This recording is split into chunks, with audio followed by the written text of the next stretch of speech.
Welcome to the viewers of this video. In this video, today I am going to explain about the concept and the types of demand. So we all are know the what is demand. Demand is nothing but a desire and willingness to purchase a good or a product. అంటే ఇక్కడ మనం demand అంటే ఏంటనేది మనందరికీ తెలుసు. అసలు demand అనేది ఏంటంటే ఏదైనా ఒక వస్తువు లేదా సేవను కొనుగోలు చేయాలనే కోరికతో పాటు కొనుగోలు శక్తి కలిగి ఉండి కొనుగోలు చేయడానికి సిద్ధంగా ఉన్నటువంటి దాన్ని డిమాండ్ అంటారు. అర్థశాస్త్రంలో మనకి డిమాండ్ అనేటువంటి పదానికి ఈ మూడు అంశాలు కలిసి ఉండాలి. అంటే desire to purchase and ability to purchase and willingness to purchase. కొనాలని కోరిక ఉండాలా, కొనగలిగే శక్తి ఉండాలా, అలాగే కొనడానికి సంసిద్ధంగా ఉండాలి. అంటే ఎగ్జాంపుల్ ఏంటి, ఇప్పుడు నేను మార్కెట్లో పోయినా మనకి యాపిల్స్ మంచిగా కొనాలనుంది, కిలో 200 చెప్పింది అనుకున్నాను. కిలో నాకు 200 రూపాయలు నా జేబులో రెడీగా ఉండాలి, అంటే కొనుగోలు శక్తి ఉండాలి. అలాగే నేను కొనడానికి కోరిక ఉండాలి. అలాగే నీకు ఇష్టం లేదు అసలు దాన్ని కొనను, కొనాలనే కోరికతో పాటు కొనుగోలు శక్తి కలిగి ఉండి అలాగే కొనడానికి సిద్ధంగా ఉండాలి. అంటే 200 కిలో అంటే 200కి కిలో కొనుక్కొని రావాలి. అంటే అప్పుడు రూపాయలు 200 వద్ద నేను ఈరోజు మార్కెట్లో 1 కిలో యాపిల్ని డిమాండ్ చేశాను అని చెప్పవచ్చు. అలాగే మనం అర్థశాస్త్రంలో డిమాండ్ అంటే ఆ విధంగా కొనాలనే కోరికతో పాటు కొనుగోలు శక్తి ఉండి కొనడానికి సిద్ధంగా ఉంటే దాన్ని డిమాండ్. డిమాండ్ అనేటువంటిది నిరపేక్షమైనది కాదు, అంటే అందరూ అదే విధంగా డిమాండ్ చేయాలని కాదు. ఇది వస్తువు యొక్క ధరను బట్టి అలాగే సమయాన్ని బట్టి ఒక స్థలాన్ని బట్టి మారుతూ ఉంటుంది.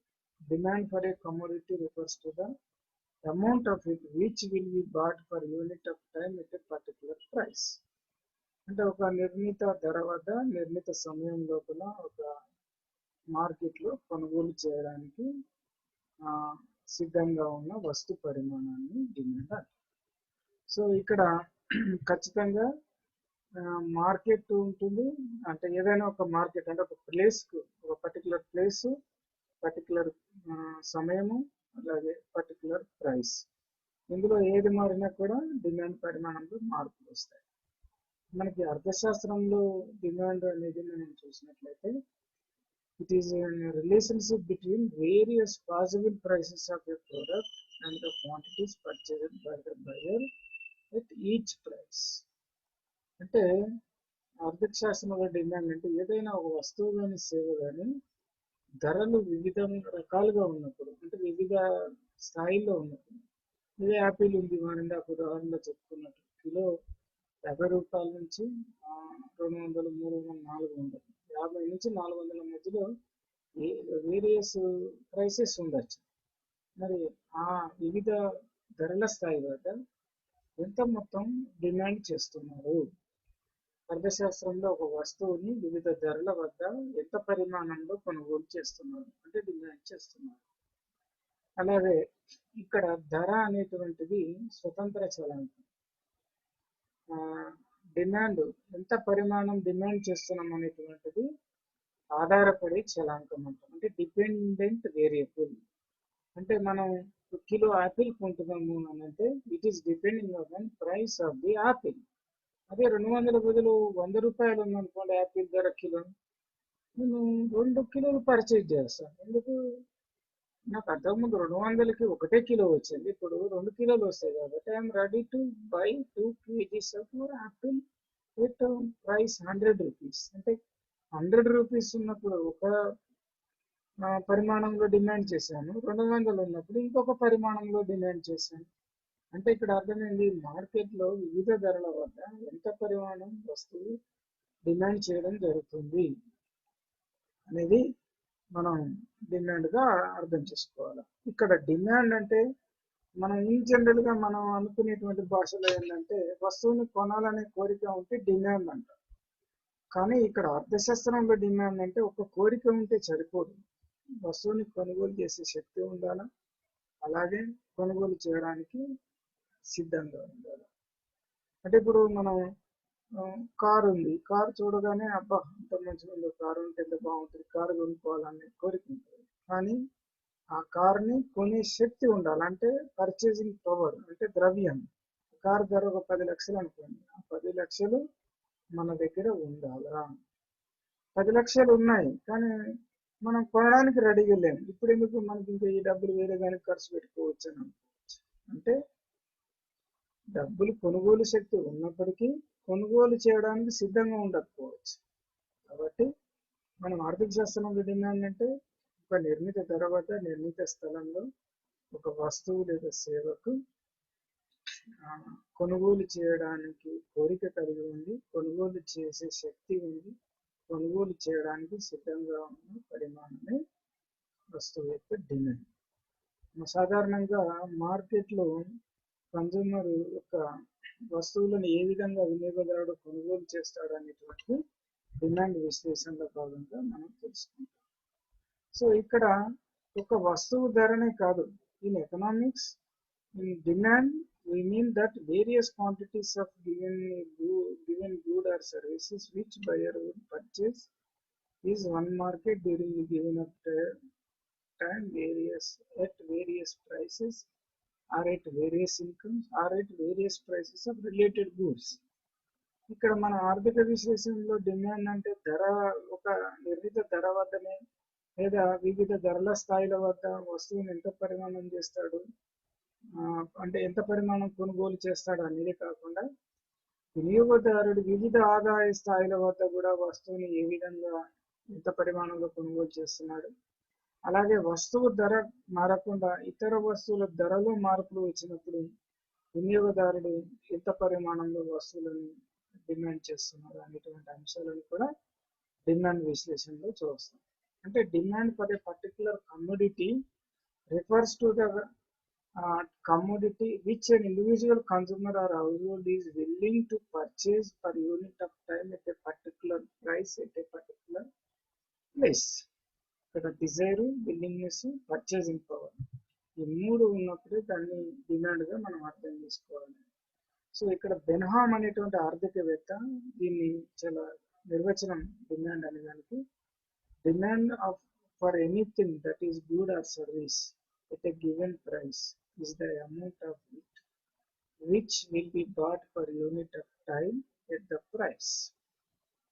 ఏదైనా వస్తువు యొక్క సేవ డిమాండ్ అని దేన్ని అంటాము అనే దాన్ని ఆయన ఏం చెప్పిందంటే, ఒక నిర్ణీత మార్కెట్లో నిర్ణీత ధర వద్ద వస్తువు లేదా సేవను కొనుగోలు చేసేటువంటి పరిమాణమే ఆ వస్తువు లేదా సేవ యొక్క డిమాండ్ అని అంటారు అనేది అతను చెప్పడం జరిగింది. ఇక్కడ డిమాండ్ అంటే వస్తువులే కాదు, వైద్యుల సేవలు, లాయర్ల సేవలు, అధ్యాపకుల సేవలు, ఇవన్నీ కూడా మనం సేవల కింద పరిగణించుకోవాలి. మరి డిటర్మినెంట్స్ ఆఫ్ డిమాండ్ అనేది చూసినట్లయితే సాధారణంగా ఒక వినియోగదారుడు మార్కెట్లో వివిధ ధరల వద్ద ఎంత కొనుగోలు చేస్తాడో తెలిపేదాన్ని మనం ఇండివిజువల్ డిమాండ్ అంటాం. అలాగే మార్కెట్లో ఉన్నటువంటి అందరు వినియోగదారులు నిర్ణీత పీరియడ్లో ఎంత కొనుగోలు చేస్తున్నారు అనేది తెలియజేస్తే దాన్ని మార్కెట్ డిమాండ్. మరి డిమాండ్ని నిర్ణయించే అంశాలను మనం డిమాండ్ నిర్ణయకాలు అంటాం. When an individual intends to purchase a particular product, he or she may take into consideration of various factors to purchase that particular product.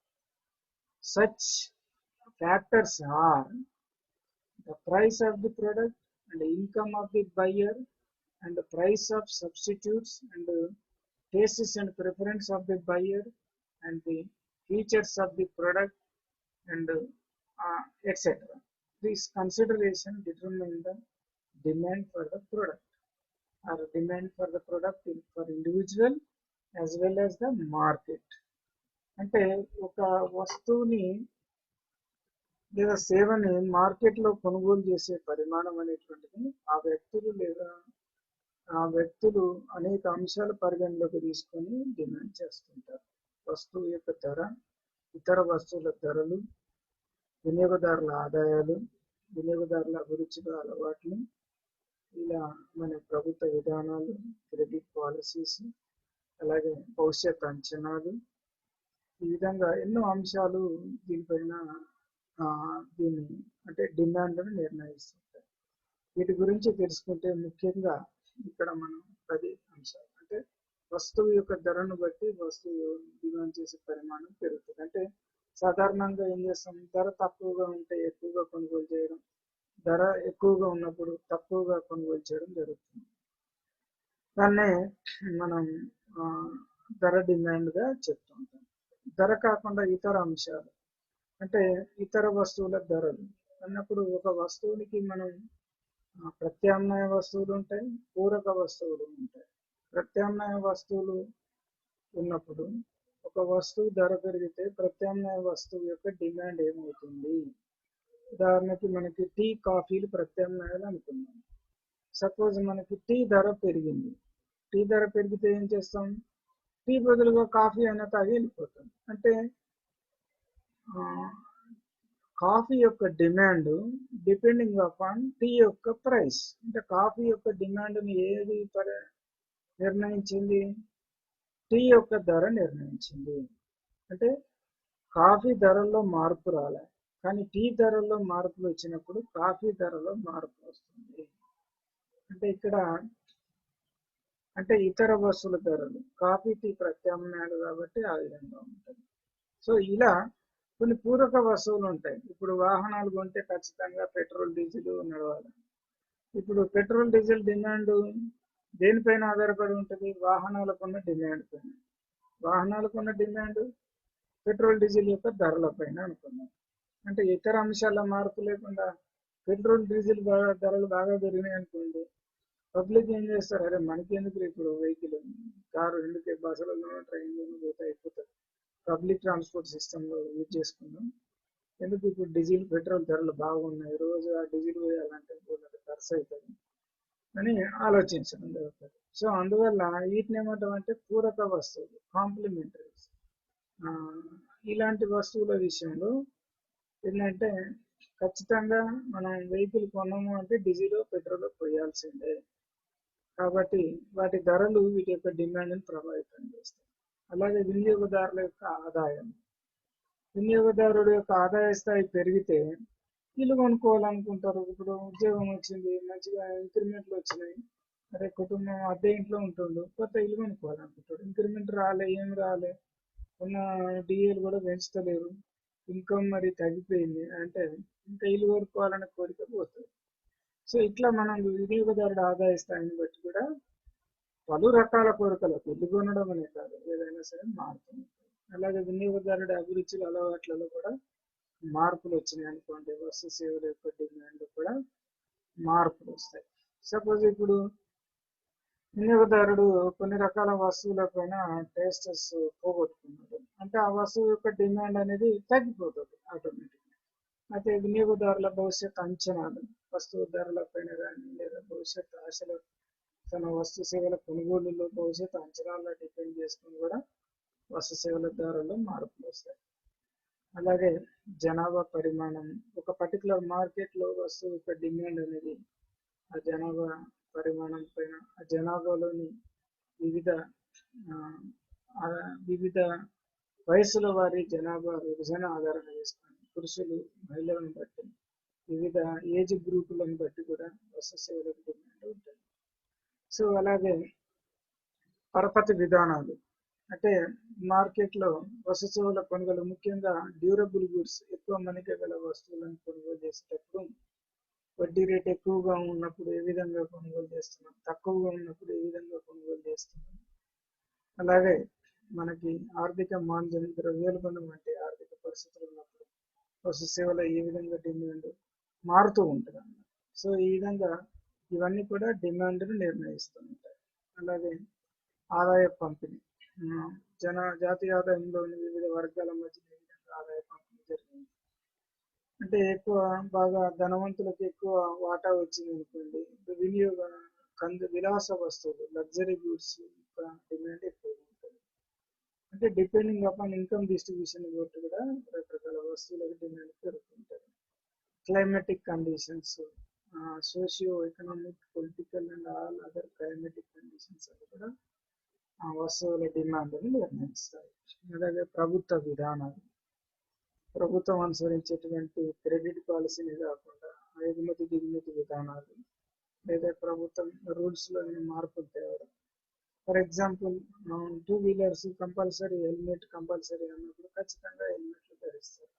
Insurance compulsory అన్నప్పుడు అందరు కూడా ఇన్సూరెన్స్ పాలసీలు అంటే దానికి వెళ్తారు. ఈ విధంగా మనకి ఒక వస్తువు యొక్క డిమాండ్ను అనేక అంశాలు కలిసి నిర్ణయిస్తాయి. వాటిని డిమాండ్ నిర్ణాయకాలు అంటాం. అవేంటి? ప్రధానమైన వస్తువు ధర, ఇతర వస్తువుల ధరలు, వినియోగదారుని ఆదాయాలు, వినియోగదారుడి అభిరుచులు, అలవాట్లు, అలాగే వినియోగదారుని యొక్క అంచనాలు, ప్రభుత్వం యొక్క విధానాలు, అలాగే పరపతి విధానము, ఆర్థిక మాంద్యము, ద్రవ్యోల్బణము అంటే ఆ వస్తువుల ఆర్థిక స్థితిగతులు, జనాభా పరిమాణం మరియు వయస్సు వారి విభజన, ఆదాయ స్థాయి పంపిణీ, వాతావరణ పరిస్థితులు, ఇంకా ప్రభుత్వ విధానాలు, ఇవన్నీ కలిసి కూడా మనకి డిమాండ్ని నిర్ణయిస్తాయి. ఈ డిమాండ్ నిర్ణాయకాలని మనం స్థూలంగా 3 వర్గాలుగా చెప్పవచ్చు. అదేంటంటే సాధారణ అంశాలు ఏంటి? వస్తువు ధర, వినియోగదారుని ఆదాయం, ఇతర వస్తువుల ధరలు, వినియోగదారుని అభిరుచులు, అలవాట్లు. వాటిని ఏమంటాం? Price of the product, taste and preferences of the consumers, income of the consumers, prices of the related goods. ఇంకొక అడిషనల్ ఫ్యాక్టర్స్ ఏమున్నాయి డిమాండ్ నిర్ణయించేవి? సాధారణ కారకాలు అవి ఉంటే 4 చెప్పుకున్నాం. అదనంగా ముఖ్యంగా విలాసవంతమైన మన్నిక గల వస్తువులకు వచ్చినప్పుడు consumers expectation of future price, consumer expectations of future income. భవిష్యత్తులో తన ఆదాయం పెరుగుతుంది అనుకుంటే ఈ విలాస వస్తువులను కానీ మన్నిక వస్తువులు కానీ కొనుగోలు చేయడం జరుగుతుంది. భవిష్యత్తులో ఆ వస్తువుల ధరలు లేదా తగ్గుతాయా లేదా పెరుగుతాయా అనే దాన్ని బట్టి, పెరుగుతాయి అనుకుంటే ఇప్పుడే డిమాండ్ పరిమాణం పెరుగుతుంది, తగ్గుతాయి అనుకుంటే ఇప్పుడే ఎందుకు తగ్గినా కూడా ఉందామన్నా. సో ఈ విధంగా. అలాగే ఇది వ్యక్తుల డిమాండ్ నిర్ణయించే అంశాలు. అలాగే మొత్తం మార్కెట్లో ఉన్నటువంటి మొత్తం డిమాండ్ నిర్ణయించే అంశాలు చూస్తే జనాభా పరిమాణం, సాంఘిక ఆర్థిక జనాభా పరమైనటువంటి అంశాలు, ఇవన్నీ కూడా వినియోగదారుల వచ్చిన ఆదాయ పంపిణీ, ఇవన్నీ కూడా మనకి ఈ డిమాండ్ నిర్ణాయకాలు మార్కెట్ డిమాండ్ నిర్ణయించడంలో దోహదపడతాయి. అంటే ఈ డిమాండ్ నిర్ణయించే అంశాలు అయినటువంటి డిమాండ్ నిర్ణాయకాలను సాధారణ కారకాలు మరియు అడిషనల్గా లగ్జరీ అండ్ డ్యూరబుల్కి సంబంధించినటువంటి కారకాలు లేదా మార్కెట్ డిమాండ్ నిర్ణయించే కారకాలు, వీటన్నింటిలో కూడా అంటే ఇక్కడ మనం luxury determinants of luxury goods అన్నప్పుడు ఇది వాటితో పాటుగా ఇవి అన్ని కూడా ఇందులో వస్తాయి. ఈ అడిషనల్ ఈ రెండింటితో పాటు ఈ జనరల్ ఫ్యాక్టర్స్ అన్నిటికీ వర్తిస్తాయి అన్నమాట. ఈ మార్కెట్ డిమాండ్కి ఈ అన్ని ఫ్యాక్టర్స్ను వర్తించి చేయవచ్చు. అంటే ఒక వస్తువు యొక్క డిమాండ్ను నిర్ణయించేటువంటి వ్యక్తుల యొక్క డిమాండ్ ఏమో ప్రధానంగా పై 4 నిర్ణయిస్తే, అలాగే విలాస వస్తువులు లేదా మన్నిక గల వస్తువుల విషయంలో పై 4తో పాటు కింద consumer expectation future price and future income కూడా నిర్ణయిస్తాయి. ఇక మొత్తం మార్కెట్లో ఉన్న ఆ వస్తువుకు సంబంధించిన డిమాండ్ నిర్ణయించే అంశాల్లో పైన ఉన్నట్టు పేర్కొన్న ఈ general factors, luxury and durable goods యొక్క ఫ్యాక్టర్స్తో పాటుగా population, socio economic, demographic distribution of consumers and government policies and credit policies, ఇవన్నీ కూడా ఎకనామిక్ సిచ్యువేషన్, ఇవన్నీ కూడా మనకి డిమాండ్ను నిర్ణయిస్తాయి. ఇప్పుడు మనం ఇంకా డిమాండ్ రకాలు, టైప్స్ ఆఫ్ డిమాండ్ గురించి తెలుసుకుందాం. ఇక్కడ అంటే మనం డిమాండ్ గురించి అధ్యయనం చేసేటప్పుడు ప్రధానంగా ఇవి మనం ఆర్థిక శాస్త్రంలో యూజ్ చేస్తూ ఉంటాం. దీనిలో ఏంటంటే ఫస్ట్ ప్రైస్ డిమాండ్, అంటే డిమాండ్ నిర్ణయించే అంశాల్లో ధర ముఖ్యమైనది. ఈ ప్రైస్ డిమాండ్లో మనం ఏం చేస్తామంటే ధరకి వస్తువు యొక్క డిమాండ్కి మధ్య ఉన్నటువంటి సంబంధాన్ని తెలుసుకుంటాం. Price demand explains the relationship between price of the product and quantity demanded for that product. It is a demand for different quantities of a product or a service that consumer wanted to buy at a different levels of prices, or it is a demand for different quantities of a product or service by a consumer wanted to buy at a given price and a time period, assuming other factors. అంటే other factors that determine the demand will be constant. We are assuming that the factors which the demand will be determined are to be constant. అంటే demand నిర్ణయించేటువంటి ఇతర కారకాలన్నీ కూడా, అంటే ఇతర వస్తువుల ధరలు, వినియోగదారుడి ఆదాయం, వినియోగదారుడి అభిరుచులు, అలవాట్లు, అలాగే వినియోగదారుడి యొక్క భవిష్యత్ అంచనాలు, పరిస్థితులు, ఆర్థిక స్థితిగతులు ఏమి మారకుండా అన్ని స్థిరంగా ఉంటే, మరి వస్తువు ధరలో వచ్చిన మార్పుల ఫలితంగా వస్తువు డిమాండ్ పరిమాణంలో వచ్చే మార్పులను తెలియజేసేదే ధర demand. In generally price demand is universally proportionate to the price of a product or service. అంటే ధర డిమాండ్ లో ఏం చెప్పుకుంటాం మనం, డిమాండ్ నిర్ణయించేటువంటి ఇతర అంశాల్లో మార్పు లేకుండా కేవలం ధరలో మాత్రమే మార్పు వస్తే వస్తువు డిమాండ్ ఏ విధంగా మారుతుందో తెలియజేసేదే ధర డిమాండ్. ఈ సాధారణంగా ధరకి డిమాండ్ కి మధ్యన ఉన్నటువంటి రిలేషన్షిప్ ని ధర డిమాండ్ అంటే ప్రైస్ డిమాండ్ లో మనం ఎక్స్ప్లెయిన్ చేస్తాం. ఇన్ జనరల్ గా ఈ రిలేషన్షిప్ ఎలా ఉంటుందంటే, there is inverse relationship between the price of the product and demand for that product. ఒక ఉత్పత్తి యొక్క అంటే వస్తువు కావచ్చు, సేవ కావచ్చు, దాని యొక్క డిమాండ్ దాని ధరకి వ్యతిరేకంగా ఉంటుంది. అంటే ధరకి డిమాండ్కి మధ్యన వ్యతిరేక సంబంధం ఉంటుంది. అంటే ధర పెరిగితే డిమాండ్ తగ్గడము, ధర తగ్గితే డిమాండ్ పెరగడం అనేది మనం చెప్తాం అన్నమాట. అంటే సపోజ్ వస్తువు యొక్క ధర పెరిగింది అనుకోండి, ఏమవుతుంది, ధర పెరిగితే దట్ లీడ్స్ టు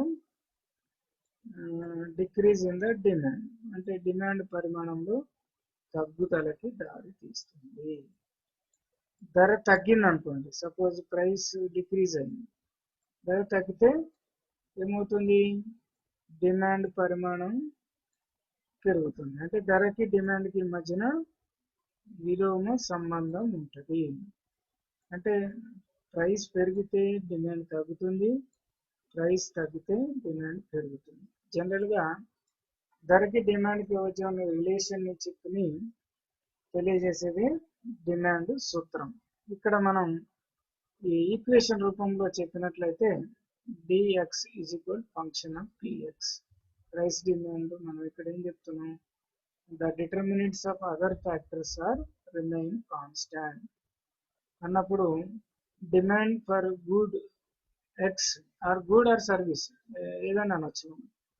ఒక ఎక్స్ అనే వస్తువు లేదా సేవ యొక్క డిమాండ్ దేనిపైన ఆధారపడి ఉంటుంది, function of price of X. అంటే ఇక్కడ ఈ వస్తువు యొక్క డిమాండ్ అనేటువంటిది ఇది ఎక్స్ వస్తువు యొక్క demand function of price of X, అంటే ఎక్స్ వస్తువు యొక్క ధర పైన ఆధారపడి ఉంటుంది. ఇప్పుడు డిమాండ్ నిర్ణయించే అంశాలు ఇక్కడ చాలా ఉన్నాయి చూడండి. డిమాండ్ సారీ ఇవి ఉన్నాయి కదా, ఇక్కడ మనకి రాలేదు, ఇవి ఉన్నాయి కదా. ప్రైస్ ఆఫ్ ది ప్రొడక్టే కాకుండా ఇక మిగిలిన అన్ని ఇవన్నీ కూడా ఏమవుతుంది, ఇవన్నీ మారకుండా స్థిరంగా ఉంటాయి అని చెప్పుకుంటాం. ఓన్లీ మనకి ఈ వస్తువు యొక్క ధర మారితే డిమాండ్ ఏ విధంగా మారుతుందో తెలియజేసేది ధర డిమాండ్. సో ఇక్కడ నెక్స్ట్ ఇంకొక రకమైన డిమాండ్ ఏంటంటే ఇన్కమ్ డిమాండ్, ఆదాయ డిమాండ్ అంటుంటాం. ఇక్కడ ఏంటంటే the determinants of demand are remain constant if there is a change in the income of the consumer in this income demand, it explains how the quantity of a product or a good or a service will be changed according to the changes in the income of the consumers.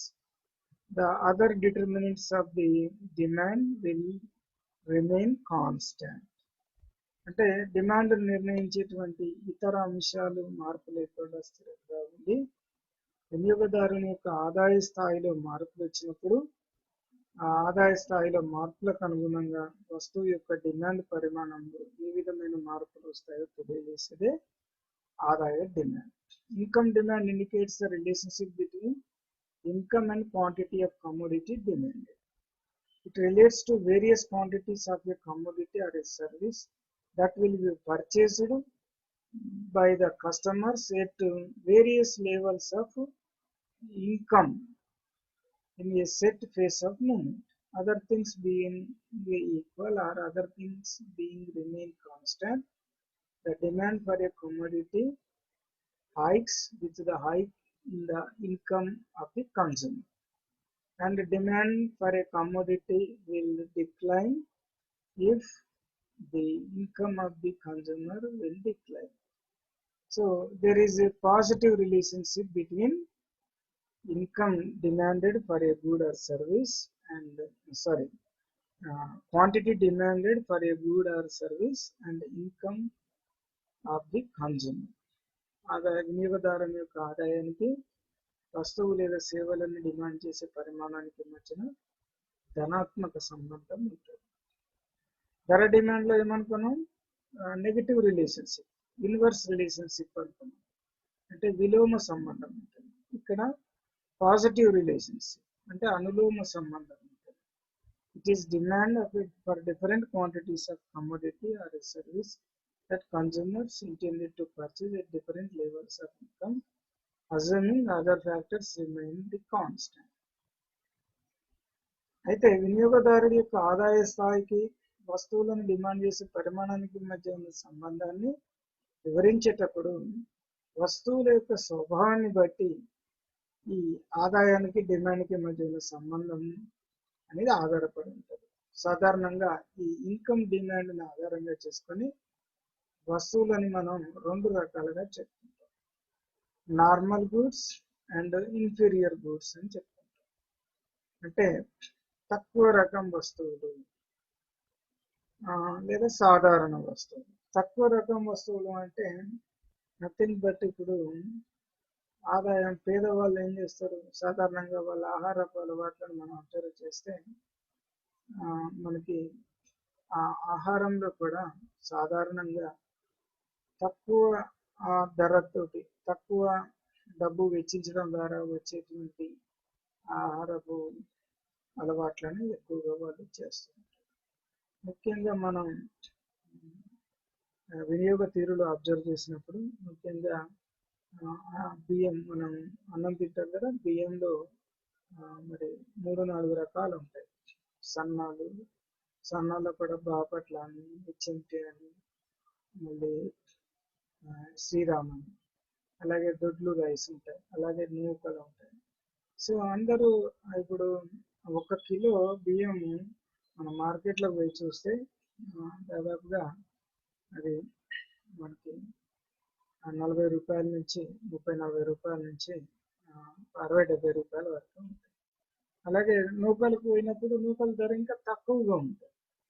కాబట్టి సాధారణంగా ఏం చేస్తాడు పేదవాడు, తన ఆదాయం తగ్గినప్పుడు తక్కువ రకం వస్తువులను అంటే నూకల్ని ఎక్కువగా కొంటాడు. ఎందుకు ఎక్కువగా ఉంటాడు అంటే అసలే ఇన్కమ్ తక్కువ ఉన్నది, మరి తన కనీస అవసరాలు తీరాలంటే, కుటుంబ అవసరాలు తీరాలంటే ఈ వస్తువులను ఎక్కువగా కొనడం జరుగుతుంది. అంటే ఆదాయం తగ్గినప్పుడు మరి వస్తువు యొక్క డిమాండ్ తగ్గాల, కానీ పెరుగుతుంది. ఎందుకు?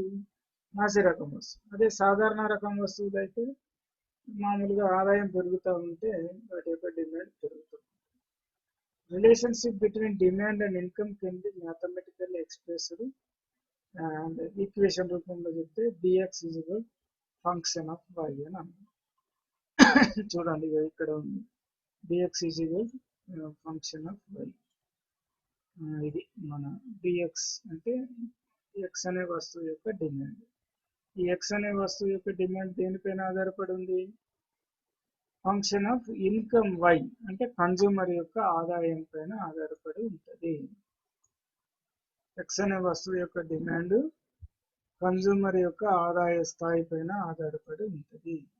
ఇక్కడ దీనిని ఇన్కమ్ డిమాండ్ అంటారు. ఇక్కడ మీరు అబ్జర్వ్ చేయండి, ఈ పటంలో నార్మల్ ఇక్కడ వినియోగదారుడు ఆదాయ స్థాయి ఫస్ట్ ఎక్స్ ఉండే, ఇక్కడ క్వాంటిటీ డిమాండెడ్ వై స్థాయిలో ఉంది. సో ఇక్కడ ఉంది. అయితే ఇక్కడ ఈ ఆదాయ స్థాయి వద్ద ఈ మొత్తం డిమాండ్ చేస్తూ ఉన్నాడు. ఇది ఆదాయ డిమాండ్, వాడు ఇక్కడ కొనుగోలు చేస్తున్నాడు. మనం ఇక్కడ రౌండ్ అప్ చేసినటువంటి ప్లేస్ లో. అయితే ఆదాయం ఎక్స్ నుంచి x1 కి పెరిగింది, అంటే ఇక్కడ నుంచి ఇక్కడ వరకు పెరిగింది. ఆదాయం ఎప్పుడైతే ఇట్లా పెరిగిందో వస్తువు యొక్క డిమాండ్ కూడా వై నుంచి y1 కి పెరిగింది. అంటే ఇన్కమ్ పెరగడం వల్ల ఇక్కడ ఈ ప్లేస్ లో కొనుగోలు చేస్తున్నారు. సో ఈ విధంగా ఈ రెండు బిందువులను కలుపుతూ గీసే రేఖనే ఆదాయ డిమాండ్ రేఖ అంటారు. ఇక్కడ ఏమవుతుంది, ఇన్కమ్ డిమాండ్ అనేది ఆదాయం పెరుగుతూ ఉంటే డిమాండ్ కూడా పెరుగుతూ ఉంది. సో దీనికి ఏమంటాం అప్పుడు, ఇది సాధారణ రక వస్తువు, అంటే ఆదాయ డిమాండ్ రేఖ. సో ఇక్కడ చూడండి, ఒక సబ్సిస్టెన్స్ లెవెల్ వరకు ఆదాయం పెరుగుతూ ఉంటే డిమాండ్ పెరుగుతుంది. ఎందుకు? ఆదాయం తగ్గుతూ ఉంటే డిమాండ్ తగ్గుతుంది. అంటే ఆదాయం తగ్గినా పెరిగినా కూడా డిమాండ్ అదే ఒక స్థాయి వరకు ఇతర వస్తువుల వినియోగాన్ని తగ్గించి నిత్యావసరాలను కొనుగోలు చేస్తుంది. సో ఇక్కడి నుంచి ఆదాయం పెరిగితే మాత్రం ఈ వస్తువుల యొక్క డిమాండ్ తగ్గుతూ ఉంది. సో ఏమవుతుంది, ఈ ప్లేస్ నుంచి ఇంకా రివర్స్ అవుతుంది. ఎక్స్ నుంచి x2కి ఆదాయం పెరిగితే వినియోగం అంటే డిమాండ్ పరిమాణం y ఈ ప్లేస్ నుంచి చూడండి, ఈ ప్లేస్ నుంచి ఈ ప్లేస్ కు తగ్గింది. ఎందుకు తగ్గింది అంటే ఇది నాసి రకం వస్తువు, అంటే ప్రారంభంలో మాత్రం పెరిగింది. ఎందుకంటే అతడి ఇన్కమ్ కనీస జీవనాధార స్థాయి, ఇది సబ్సిస్టెన్స్ లెవెల్ ఆఫ్ ఇన్కమ్ అంటారు. అంటే ఇక్కడ కుటుంబాన్ని పోషించుకోవడానికి సరిపడా ఆదాయ స్థాయి అన్నమాట. అక్కడ వరకు వచ్చేంత వరకు నాసిరకం వస్తువుని కొంటూ ఉన్నాడు. ఎప్పుడైతే తన కుటుంబ ఆదాయము సబ్సిస్టెన్స్ లెవెల్ని దాటిందో నాసిరకం వస్తువులని కొనుగోలుని తగ్గిస్తాడు. తక్కువ రకం వస్తువులు కదా, కొంచెం క్వాలిటీ ఎక్కువ ఉంది, ఎక్కువ రోజులు ఉండేటువంటి, ప్రైస్ ఎక్కువైనా పర్లేదు అనేది చూస్తారు. ఫర్ ఎగ్జాంపుల్ మనం ఇప్పుడు ఫోన్లు, సెల్ ఫోన్లు ఎక్కువ, ఇప్పుడు యాజ్ ఎ స్టూడెంట్గా మీరు ఏం చేస్తారు, తక్కువ ధరతోటి 4-5 వేలలోనే మంచి స్మార్ట్ ఫోన్ కొనాలని చూస్తారు. 4-5 వేలు స్మార్ట్ ఫోన్ అయినా 40 వేలు స్మార్ట్ ఫోన్ అయినా అదే పని చేస్తుంది. కానీ దాంట్లో ఉన్న ర్యామ్ కానీ జీబీలో కానీ లేకపోతే అది స్పీడ్లో కానీ తేడాలు ఉంటాయి. సో అట్లాగే ఇక్కడ ఆహార పదార్థాల్లో కూడా అంతే. సో మనకి అంటే ఈ వస్తు సేవల్లో కూడా తక్కువ రకం వస్తు సేవలు, ఎక్కువ రకం వస్తు సేవలు, నార్మల్ సాధారణ రకం అనేది ఉంటుంది. ఇన్ జనరల్గా మనం ఏం చేస్తామంటే నార్మల్ గూడ్స్ విషయంలో ఆదాయ డిమాండ్ పాజిటివ్ రిలేషన్షిప్ ఉంటుందని, ఇన్ఫీరియర్ గూడ్స్ విషయంలో అంటే తక్కువ రకం వస్తువుల విషయంలో మనకి ఇన్వర్స్ రిలేషన్షిప్ ఉంటుంది అనేది మనం చెప్పుకుంటాం. అయితే ఇక్కడ ఇందాక చెప్పినట్లుగా తక్కువ రకం వస్తువు విషయంలో కూడా ఒక స్టేజ్ వరకే పాజిటివ్ రిలేషన్షిప్ ఉంటుంది. ఆ స్టేజ్ దాటినాక నెగిటివ్ రిలేషన్. ఇది మనం విశ్లేషణ పెద్ద భారీగా విశ్లేషణ అనేది కీన్గా చేసినప్పుడు, నార్మల్గా మనం ఎక్స్ప్లెనేషన్లో ఏం చెప్పుకుంటామంటే తక్కువ రకం వస్తువులు వచ్చినప్పుడు ఇది ఇన్ఫీరియర్ గూడ్స్ అంటాం. ఈ తక్కువ రకంలో తక్కువ రకం వస్తువులు లేదా నాసి రకం వస్తువులు అనే దాంట్లో మనం ఏం చేస్తాం, ఈ ఆదాయ డిమాండ్ అనేటువంటిది మనకి ఆదాయం పెరుగుతూ ఉంటే డిమాండ్ తగ్గిపోతుంది. ఇక్కడ చూడండి, ఈ y అక్షం పైన ఆదాయ స్థాయిని తీసుకున్నాం. ఈ ఆదాయం y0 నుంచి y1కి పెరిగింది. ఆదాయం మరి ఇంక్రీజ్ అయినప్పుడు కొనుగోలు చేసే ఈ క్వాంటిటీ ఈ పెరగాలి కదా, తగ్గుతుంది. సపోజ్ మట్టి పాత్రలో ఇచ్చినాము, ఈ మట్టి పాత్రలని ఆదాయం పెరుగుతూ ఉంటే మట్టి పాత్రలను కొనుగోలుని తగ్గించింది. ఆదాయం తక్కువ ఉన్నప్పుడు ఇక్కడ వరకు కొన్నటువంటి వ్యక్తి ఈ పరిమాణంలో 0 నుంచి ఇక్కడ వరకు కొన్న వ్యక్తి ఆదాయం తగ్గగానే ఏం చేసిండు, తన కొనుగోలు చేసేటువంటి వస్తు పరిమాణాన్ని ఇక్కడికి తగ్గించేసాడు. కేవలం ఇక్కడ నుంచి ఇక్కడ వరకే కొనుగోలు చేసింది. సో ఈ మిగిలిన భాగం అంతా కూడా తగ్గిపోయింది. ఈ భాగం అంతా కూడా ఆదాయం పెరగడం వల్ల డిమాండ్ పడిపోయింది. సో అంటే ఆదాయానికి డిమాండ్కి మధ్యన విలోమ సంబంధం ఉంది. ఏ వస్తువులకైతే అలాంటి సంబంధం ఉంటుందో ఆ వస్తువులని తక్కువ రకం వస్తువులు అంటారు. ఏ వస్తువులకైతే ఆదాయం పెరుగుతూ ఉంటే డిమాండ్ పెరుగుతుందో ఆ వస్తువులని సాధారణ రకం వస్తువులు అంటారు. ఇక్కడ చూడండి, ఆదాయం Y0 నుంచి Y1కి పెరిగితే డిమాండ్ కూడా Q0 నుంచి Q1కి పెరిగింది. సో ఇలాంటి వస్తువులని సాధారణ రకం వస్తువులు అంటారు. అంటే ఇక్కడ మనం డిమాండ్ రకాల్లో ఇంతవరకు మనం ధర డిమాండ్, ఆదాయ డిమాండ్ అని రెండు డిమాండ్ల గురించి తెలుసుకున్నాం. ఇప్పుడు మనం జాత్యంతర డిమాండ్ అనేది ఒకటి ఉంటుంది, దాన్ని క్రాస్ డిమాండ్ అంటారు. In case of related goods, the change in the price of one good affects the demand of other good. This termed as the cross demand. మనకి క్రాసింగ్ అని అంటుంటాం కదా, ఎక్కువగా లైఫ్ సైన్సెస్ లో వాడుతుంటాం. సో ఇక్కడ కూడా cross demand ఏంటంటే ఒక వస్తువు యొక్క డిమాండ్ని మరొక వస్తువు యొక్క ధర నిర్ణయిస్తారు. ఇక్కడ దీని ఈక్వేషన్ రూపంలో ఇక్కడ వివరించడం జరిగింది. చూడండి, ఇక్కడ ఏమంటున్నాం అంటే demand for good X is depending upon price of good or price of related. ఇక్కడ చూడండి, డిమాండ్ అంటే ఎక్స్ అనే వస్తువు యొక్క డిమాండ్ ఫంక్షన్ ఆఫ్ దేనిపైన ఆధారపడి ఉంటుంది. ఇది చూడండి, పిఆర్ అంటే ప్రైసెస్ ఆఫ్ రిలేటెడ్ గూడ్స్ అంటే సంబంధిత ఇతర వస్తువుల ధరలు. ఈ ప్రైసెస్ ఆఫ్ రిలేటెడ్ గూడ్స్ లో ఏముంటాయి అంటే రెండు రకాల ఉంటాయి. అంటే ప్రత్యామ్నాయాలు, అలాగే పూరక వస్తువులు. రిలేటెడ్ గూడ్స్ అనేటువంటి ఇతర వస్తువులు అనేటువంటివి రెండు రకాలుగా చెప్పుకుంటాం. ప్రత్యామ్నాయ వస్తువులు అలాగే పూరక వస్తువులు అని రెండు రకాలుగా మనం చెప్పుకుంటాం. ప్రత్యామ్నాయ వస్తువుల విషయంలో ఒక విధంగాను, పూరక వస్తువుల విషయంలో ఒక విధంగాను ఉంటాయి. ఇందాక ముందు మీకు చెప్పినట్లుగా టీ, కాఫీలు ప్రత్యామ్నాయాలు. కాఫీ యొక్క డిమాండ్ కాఫీ ధర పైన కాకుండా టీ ధర పైన ఆధారపడి ఉంటే దాన్ని క్రాస్ డిమాండ్ అంటాం. అంటే ఏంటి, టీ ధర పెరిగితే కాఫీ డిమాండ్ పెరిగింది అనుకో. ఎందుకు పెరిగింది, టీ తాగేటోడు అబ్బా టీ గ్లాస్ ధర కాఫీ ధరతో పోల్చి చూసుకొని కాఫీ ధరలో మార్పు లేదు, టీ ధర పెరిగింది కాబట్టి కాఫీ మనం తాగడం, కాఫీ చౌకగా ఉంది అనేది ఉద్దేశంతో కాఫీకి డిమాండ్ పెరుగుతుంది. అంటే ఇక్కడ టీ ధర మారలేదు, వినియోగదారుని ఆదాయం మారలేదు, వినియోగదారుల అభిరుచి గల వాటిలో మారలేదు. సారీ, కాఫీ ధర మారలేదు అంటే వస్తువు ధర మారలేదు, వినియోగదారుడు అభిరుచి గల వాటిలో మారలేదు, వినియోగదారుని ఆదాయం మారలేదు. కానీ టీ ధర మారింది కాబట్టి కాఫీకి డిమాండ్లో మార్పు వచ్చింది. టీకి ధర పెరిగితే కాఫీకి డిమాండ్ పెరగడం, టీకి ధర తగ్గితే కాఫీకి డిమాండ్ తగ్గడం. అంటే ఒక వస్తువు యొక్క డిమాండ్ని ఇంకొక వస్తువు ధర ప్రభావితం చేస్తున్నట్లయితే దానిని క్రాస్ డిమాండ్ అంటారు.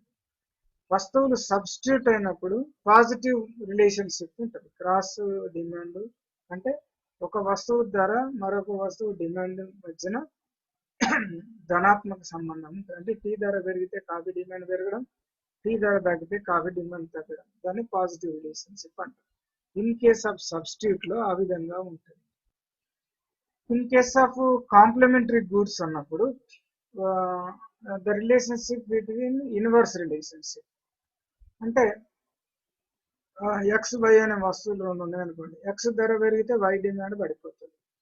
ఎందుకంటే ఎక్స్ వై కలిసి ఉపయోగించుకునే వస్తువులు అన్నమాట.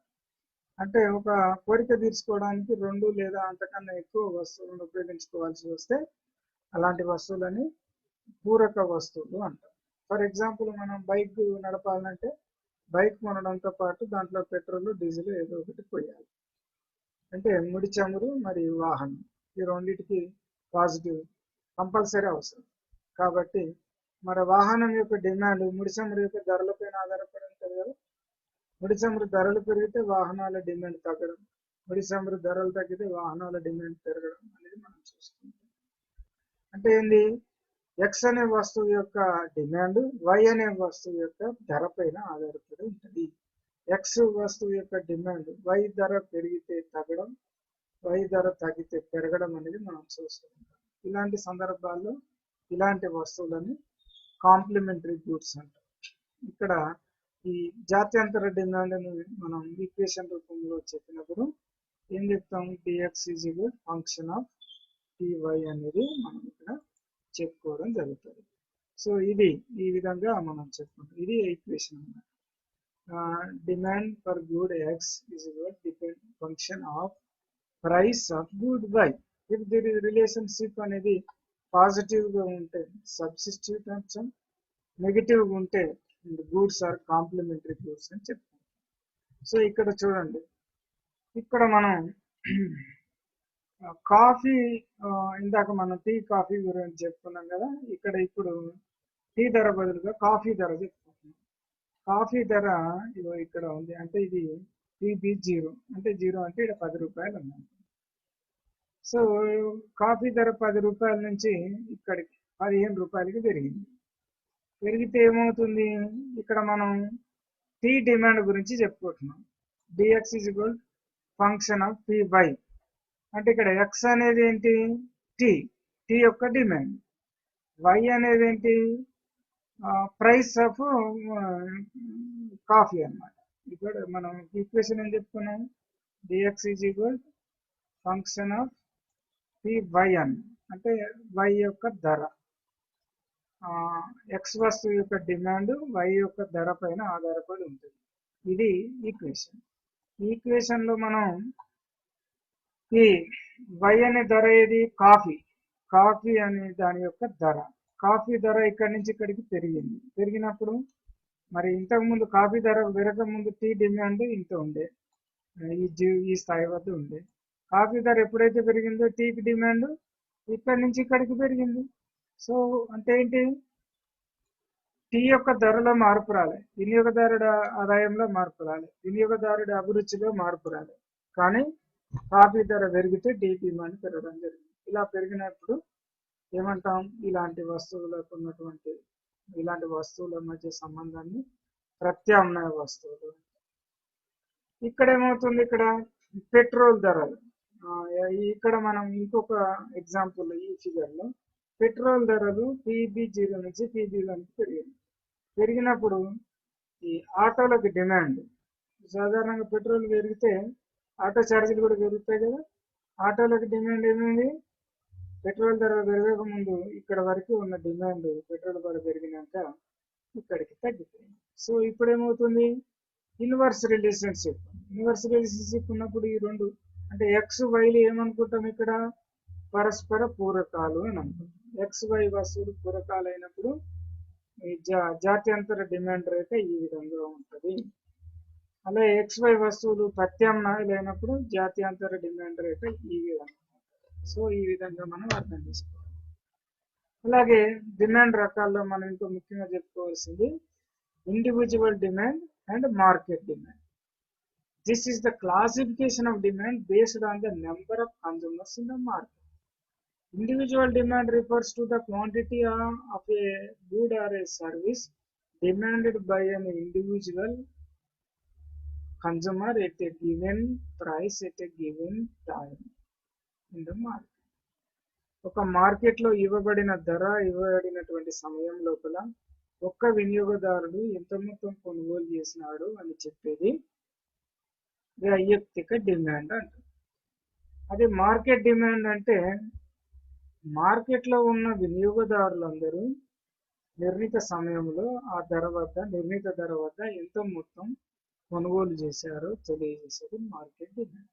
ఫర్ ఎగ్జాంపుల్, మార్కెట్లో పోయినా నేను టమాటాలు కిలో 30 రూపాయలు అంటే ఎన్ని కిలోలు కొన్నా, 1 కిలోనా, అర్ధ కిలోనా, 2 కిలోలా అనేది సపోజ్ 1 కిలో కొన్నాను అంటే 30 రూపాయల ధర వద్ద ఇవాళ మార్కెట్లో నేను 1 కిలో డిమాండ్ చేశాను, అది నా యొక్క ఇండివిజువల్ డిమాండ్. అదే మరి 30 రూపాయల ధర వద్ద ఈ రోజు మొత్తం మార్కెట్లో ఎన్ని టమాటాలు అమ్ముడుపోయినాయి అంటే మొత్తం మార్కెట్లో ఉన్న కొనుగోలుదారులందరూ కలిసి కొనుగోలు చేసినటువంటి డిమాండ్ పరిమాణం. సపోజ్ ఒక 5గురు సెల్లర్స్ ఉన్నారు, 5గురు టమాటాలు పట్టుకొచ్చారు ఆ రోజున. ఒక్కొక్కరి దగ్గర ఎన్ని అమ్ముడుపోయినాయి 30 రూపాయల ధర వద్ద అని అడిగితే ఒకరి దగ్గర 30 కిలోలు, ఒకరి దగ్గర 40 కిలోలు, ఒకరి దగ్గర 50, ఒకరి దగ్గర 60 కిలోలు అయినాయి అనుకున్నాం. అవన్నీ కలిపితే మనకు సుమారు 220 కిలోలు అయినాయి. అంటే ధర 30 రూపాయలు ఉన్నప్పుడు మార్కెట్లో టమాటాలకు 220 కిలోల డిమాండ్ ఉన్నది అని చెప్తాం. సో ఈ విధంగా మనం ఎగ్జాంపుల్ ఇక్కడ మనం ఏ ఎగ్జాంపుల్ అన్నా తీసుకోండి, మొత్తంలో మార్కెట్లో ఉన్న ఒక్కొక్క వినియోగదారుడు ఎంత కొనుగోలు చేస్తున్నాడో తెలుసుకొని వాటన్నిటిని కలిపి వచ్చేది మార్కెట్ డిమాండ్. లేదా మొత్తం మార్కెట్లో ఉన్న సెల్లర్స్ అందరినీ తెలుసుకొని ఒక్కొక్క సెల్లర్ ఎంత అమ్మినాడో ఆ ధర వద్ద తెలుసుకుంటే అది కూడా మార్కెట్ డిమాండ్గా మనం చెప్పుకోవచ్చు అన్నమాట. అంటే ఒక వినియోగదారుడు కొనుగోలు చేసే పరిమాణాన్ని వైయక్తిక డిమాండ్ అంటే, మార్కెట్లో ఉన్న వినియోగదారులందరూ కలిసి కొనుగోలు చేసేటువంటి పరిమాణాన్ని మార్కెట్ డిమాండ్ అంటారు. అది ఒక్కొక్క ధర వద్ద ఒక్కొక్క విధంగా ఉంటుంది. వివిధ ధరల స్థాయి వద్ద వినియోగదారులు ఏ విధంగా ఒక్కొక్క వినియోగదారుడు ఏ విధంగా చేస్తున్నాడో వైయక్తిక డిమాండ్ పట్టిక తెలియజేస్తే, మార్కెట్లో ఉన్న వినియోగదారులందరూ ఏ విధంగా కొనుగోలు చేస్తున్నారో మార్కెట్ డిమాండ్ పట్టిక తెలియజేస్తారు. ఇంకొక రకమైన డిమాండ్ ఏంటంటే జాయింట్ డిమాండ్, ఉమ్మడి డిమాండ్ అంటుంటాం మనం. ఇదేంటంటే సమైక్య లాగా చెప్పుకుంటాం, సమీకృత డిమాండ్ అని కూడా అనొచ్చు. It is the quantity demanded for 2 or more commodities or services that are used jointly and are thus demanded for together. Car petrol, bread butter, pen refill, ఇవన్నీ కూడా జాయింట్ డిమాండ్ ఉంటాయి. కారు కొంటే petrol కొనాల్సిందే, bread కొంటే butter ఏదో bread slice ఏదో మనం వాడుకోవాలి కదా, సో అట్లాగే పెన్ అంటే రిఫిల్ ఉండాల్సిందే. సో ఇప్పుడంటే రిఫిల్ తోటి పెన్నులు వస్తాయి. ఒకప్పుడు ఏంటంటే పెన్ను కొనుక్కున్నాక మళ్ళీ ఇంకు కొనుక్కొని అందులో పోసుకొని రాసుకునే పరిస్థితులు ఉంటాయి అన్నమాట. ఇప్పుడు మన రిఫిల్ ఉన్నాయి, రిఫిల్ అయిపోతే ఇంకో రిఫిల్ కొనుక్కొని చేసుకుంటాం కదా అట్లా. సో వీటన్నిటికీ ఉన్న డిమాండ్ ని జాయింట్ డిమాండ్ అంటారు అన్నమాట. The demand for such commodities changes proportionately. For example, a rise in the demand for cars results in proportionate rise in the demand for petrol. So a rise in the pen, proportionate rise in the demand for refills. A rise in the bread, proportionate increase in demand for butter. So ఇవన్నీ కూడా common. However, in the case of joint demand, rise in the price of one commodity results in the fall of demand for another commodity. In the above example, an increase in the price of cars will cause a fall in the demand of not only of cars but also petrol also. Joint demand ఉన్నప్పుడు ఒక వస్తువు ధర పెరిగింది అనుకోండి, దాని డిమాండే కాకుండా దాంతో పాటు ఉన్న ఇతర వస్తువుల డిమాండ్ కూడా మార్పు చెందుతుంది. కార్ల ధరలు పెరిగితే అబ్బాయి ఇంత ధరలు ఏముంటామని కారు కొనలేదు కాబట్టి పెట్రోల్ కొనే అవసరం లేదు, నువ్వు కారు కొని ఉంటే పెట్రోల్ కూడా కొనాలి. సో ఈ విధంగా మనం 2-3 వస్తువుల కలయికతోటి కనుక వస్తువులను ఉపయోగించుకుంటున్నప్పుడు ఆ 2 వస్తువులకి మధ్యన ఉన్న డిమాండ్ ని joint demand. Composite demand. It is the demand for commodities or services that have multiple use. ఏదైనా ఒక good or product or service కి అనేక ఉపయోగాలు ఉన్నప్పుడు అలాంటి వస్తువుకు ఉన్న డిమాండ్ ని కాంపోజిట్ డిమాండ్ అంటారు. ఈ కాంపోజిట్ అంటే కూర్పు అనమాట, అంటే వివిధ రకాలైన ఉపయోగాల మధ్య ఉన్నటువంటి demand. For example, demand for steel is a result in use of various purpose like making utensils, car bodies, pipes, cans, making houses. So ఇప్పుడు స్టీల్ కి అనేక దాంట్లో వాడతాం మనం, దానికి ఉన్న డిమాండ్ అనేక రకాలు ఉంటాయి. In case of commodity or service having composite demand, a change in price results in a large change in the demand. This is because of demand for the commodity or service would change across the various regions. ఇలాంటి వస్తువుకి ఇప్పుడు suppose steel, cement రకరకాలు పడతాయి, ఇల్లు కట్టేదానికి, రోడ్లు వేసేదానికి, రకరకాల, అలాగే స్టీల్ కూడా చాలా వాటిల్లో మనం వాడుతూ ఉంటాం. వీటి యొక్క ధరలో మార్పు వస్తే వీటి యొక్క ఉపయోగాలు అనేకం ఉంటాయి కాబట్టి వాటి డిమాండ్ పరిమాణంలో కూడా మార్పు వస్తుంది. ఈ ఉదాహరణకి స్టీల్ ప్రైసెస్ పెరిగినాయి అనుకోండి, other products also increases prices of other products. In such a case people may restrict their consumption made of steel. అలాంటి సందర్భాల్లో ఇనుముతోటి తయారైన వస్తువుల వాడకాన్ని తగ్గించి వేరే వాడకాన్ని పెంచుకుంటాం. ఇక ముఖ్యమైనటువంటి కాన్సెప్ట్ డిమాండ్ రకాల్లో మనకు ప్రధానమైనది direct demand or derived demand. Direct demand ఏంటంటే వినియోగదారుడు తన కోరికలను తీర్చుకోవడానికి వస్తు సేవలని నేరుగా ఉపయోగించుకోవడం ద్వారా తన కోరికలను తీర్చుకుంటే అలాంటి వస్తువులకు ఉన్న డిమాండ్ని డైరెక్ట్ డిమాండ్ లేదా అటానమస్ డిమాండ్ అంటారు. Direct demand is a demand for commodities or services meant for final consumption. అంటే అంతిమ వినియోగానికి ఉపయోగించేటువంటి వస్తువులకు ఉన్న డిమాండ్ని డైరెక్ట్ డిమాండ్ అంటారు. This demand arises out of natural desire of an individual to consume A particular product. తన యొక్క కోరికను తీర్చుకోవడానికి ఆ వస్తువును ఉపయోగించుకోవాలని ఆ వస్తువుని కొనుగోలు చేసుకుంటాడు వినియోగదారుడు. ఉదాహరణకి ఫుడ్, షెల్టర్, క్లాత్స్, వెహికల్స్ అంటే పర్సనల్ కన్జంప్షన్స్కి కూడుకుంటాయి. And it arises biological, physical and personal needs of consumers. జీవ సంబంధమైన భౌతిక మరియు ఇతర వ్యక్తిగత అవసరాల కోసం మనం మన కోరికలను తీర్చుకోవడానికి ఉపయోగించే వస్తు సేవలకు ఉన్నటువంటి డిమాండ్ అంటే మన కోరికలను అంటే వినియోగదారుల కోరికలను ప్రత్యక్షంగా తీర్చే వస్తువులకు ఉన్న డిమాండ్ని ప్రత్యక్ష డిమాండ్ అంటారు. అలా కాకుండా డిరైవ్డ్ డిమాండ్ అంటే it refers to the demand for a product that arises due to the demand for other products. For example, demand for cotton to produce cotton fabrics is derived demand. ఇప్పుడు బట్టలు కుట్టి అమ్మేటోళ్ళు పోయి వస్త్రాన్ని కొనుక్కొచ్చుకుంటారు. అప్పుడు ఏంది, fabrics తయారు చేసి అమ్మడానికి కొనుక్కొచ్చుకుంటారు. ఇప్పుడు మనం ఒక రైతు వ్యవసాయదారుడు ట్రాక్టర్ కొంటాడు అనుకో, ట్రాక్టర్ ఉంటే ఏంది ఆ కోరిక ఏంది, ఏం డైరెక్ట్ గా ట్రాక్టర్ ఆయన కోరికలు ఏం తీరుస్తుంది, ఏం తెలియదు. వ్యవసాయం సాగు చేయడానికి ఉపయోగపడతాయి, పంటలు పండించడానికి ఉపయోగపడతాయి. అంటే పరోక్షంగా పంటలు పండించి తన కోరికలను తీర్చుకుంటాడు.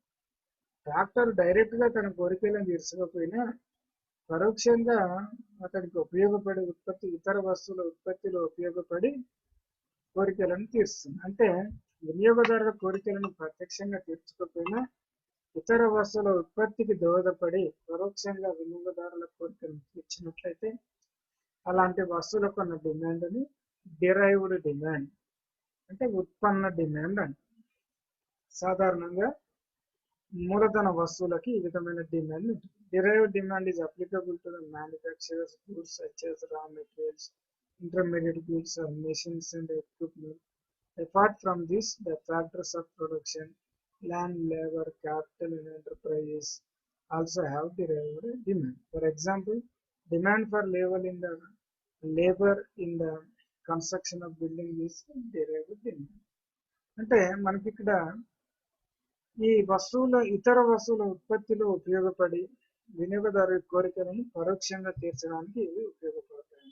సో ఈ విధంగా మనం ఇప్పటి వరకు డిమాండ్ రకాలు, ధర డిమాండ్, ఆదాయ డిమాండ్, జాత్యంతర demand, individual demand and market demand, direct demand and derived demand అని పలు రకాలు తెలుసుకుంటాం. వాటితో పాటుగా ఇంకా మనం చూసినట్లయితే demand for capital goods, demand for consumer goods. వినియోగ వస్తువులకు ఉన్న డిమాండ్, ఉత్పాదక వస్తువులకు ఉన్న demand. Demand for durable, demand for non durable goods. అంటే మన్నిక గల వస్తువులకు ఉన్న డిమాండ్, మన్నిక లేని అంటే త్వరగా నశించిపోయే వస్తువులకు ఉన్న డిమాండ్. అంటే వస్తువులు కొన్ని ఒకసారి యూజ్ చేయగానే వాటి యొక్క వినియోగం నశించిపోతుంది. అలాగే కొన్ని వస్తువులు ఇలా ఎక్కువ కాలం వినియోగించుకోవడానికి వీలుగా ఉంటుంది. అలాంటి వాటికి ఉన్న demand. Replacement demand in case of durable goods. మన్నిక గల వస్తువులకు పునఃస్థాపిత డిమాండ్. అంటే ఇప్పుడు ట్రాక్టర్ ఉంది, ఖరాబ్ అయింది, దాని ప్లేస్లో ఇంకొక ట్రాక్టర్ కొంటే దాన్ని పునఃస్థాపిత డిమాండ్. అలా కాకుండా ట్రాక్టర్ మంచిగానే నడుస్తున్నది, మళ్ళీ ఇంకొక ట్రాక్టర్ కొంటే దాన్ని పునఃస్థాపిత డిమాండ్ అన్నమాట. Short term demand and long term demand అంటే ఒక వస్తువు లేదా సేవని కొద్ది కాలానికి మాత్రమే మనం డిమాండ్ చేసినట్లయితే అంటే దానికి ఉన్న డిమాండ్ కొద్ది కాలానికి ఉపయోగం ఉంటే దాన్ని షార్ట్ టర్మ్ డిమాండ్ అని, ఎక్కువ కాలం ఉంటే దాన్ని లాంగ్ టర్మ్ డిమాండ్ అని చెప్పుకుంటాం.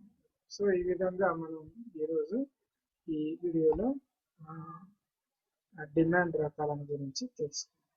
Thank you.